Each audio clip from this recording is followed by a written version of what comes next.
afternoon, everyone. Luzon, Visayas, Mindanao, saan ka man dako na ating mundo, magandang hapon po. Time check, 12:19 in the afternoon. Dito po sa Pilipinas, sa lahat po na, saan man po yun ang iba ng ating mundo, magandang hapon po sa inyong lahat. Ayan.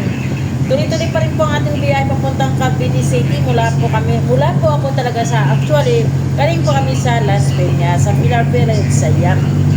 Ayan, dito po kami sumakay sa Southeast Station, syempre, para po, para po hindi mainit, dito po kami sa van.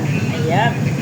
Syempre, pauwi po kami sa bahay namin sa Tracy Martinez. Syempre, kasi dito po sa Las Piñas, nangungupahan lang po kami. Ang bahay po namin, doon po sa Tracy, kasi nabigyan po kami ng relocation ng NHA. Kaya pinag-iibayin po namin, pinagmamabuti po namin na ayusin po. Unti-unti namin bahay kapag may pira po. Ayan, bumibiyahin po kami ha. Actually, hindi ko po talaga ito alam na lugar. Siyempre, kung sino man siya nakakalam, kayo na pero ano po, Cavite na po ito. Oo, nasa Cavite na po kami. Malapit na yan. Ewan ko, parang nandito na kami sa Dasma. Maybe sa Dasma na po ito. Ayan. Mga kaibigan ko, mga kababayan ko, ayan. Mag-ingat po tayo ngayon, ha? Kasi mainit po talaga. Ako nga po, hindi ko kinakaya yung init. Ayan. Ingat-ingat po tayo sa paglalabas-labas po. Ayan, palagi po tayo magdala ng tubig. Ayan. Kailangan po natin, babasahin po natin palagi ang ating lalamunan ng kasi ang hirap pag nanunuyo po yung ating lalamunan. Diyos ko dahil. Kaya kailangan po tayo palagi mag-ingat sa biyahe. Mag-ingat po sa ating mga katawan. Ayan. Siyempre, yung kailangan po natin yung health po natin. Pagsikapan po natin. Ayan. Kaya ako, ayan, parang, hindi naman upuas in, parang ano-ano lang po. Ayan. Nandito po tayo. Kasi, kailangan po natin pag ayusin na po yung bahay paunti-unti. Pag nagkakapira po ko, alam mo naman wala po kami trabaho, mag-asawa, umaasa na lang po kami sa mga anak namin. Pag binibigyan po ako ng anak ko, syempre, hindi ko ginagastos yan. Kung pwede lang, hindi na pinapasingaw yan. Ayan. Syempre, pinapagawa ko ng paunti-unti. Kung magkakapira man ako ngayon, ayan, pagawa. Gawa. Hanggang matapos po yung aming bahay. Kasi kailangan talaga magawa. Kasi wala tayong pang open ng bahay. Kasi yung asawa ko, ng trabaho, nag-retired na siya. Kasi, syempre, kailangan naman niya magpahinga dahil 67 na siya. Late na po naman ng katawan niya magpahinga. Hindi naman pwede kahit puro yan, trabahong kalabaw na, kahit na yung tao, may edad na, papatrabaho. Kailangan magpahinga naman yung tao. Ayan. Kaya, dito muna kami sa Cavite. Pag-ibayuhin muna namin ang bahay namin dito, baka sakali, diba, no? Ayan. Kaya, tayo mga kaibigan, ingat po tayo, ha? Yung sasabi ko sa inyo, palagi po tayo mag-inom ng tubig. Siyempre, pag-ingatan po natin yung ating kalusugan. Kasi, siyempre, pag mahina po tayo, alam na this. Ayan. Kasi kami mag-asawa, siyempre, uwi muna kami dito. Kasi, sabi ko nga, kailangan natin ang pahinga. Ayan.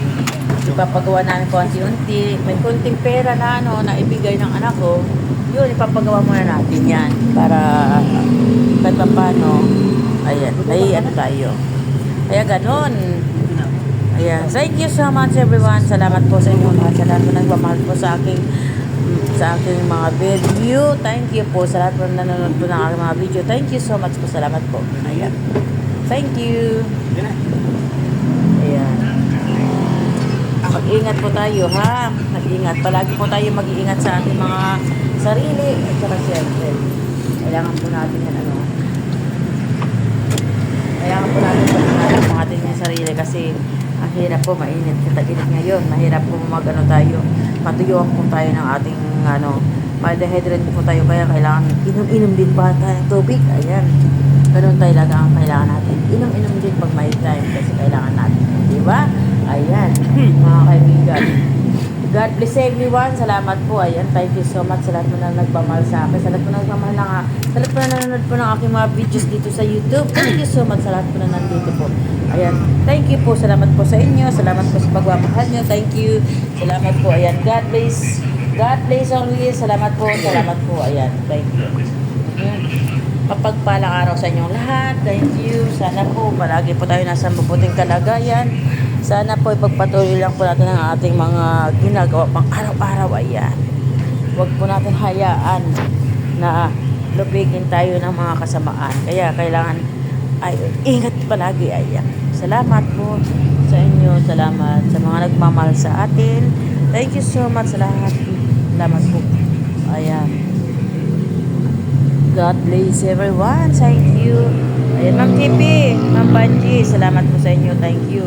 Uy, kita-kits naman tayo one time. Ayan, pag mayroon pa kayo mga time, ha, kita-kits tayo. Ayan, kita-kits po tayo. Ma'am Banji, ha, Ma'am Jeppy, thank you so much. Salamat po. Ayan.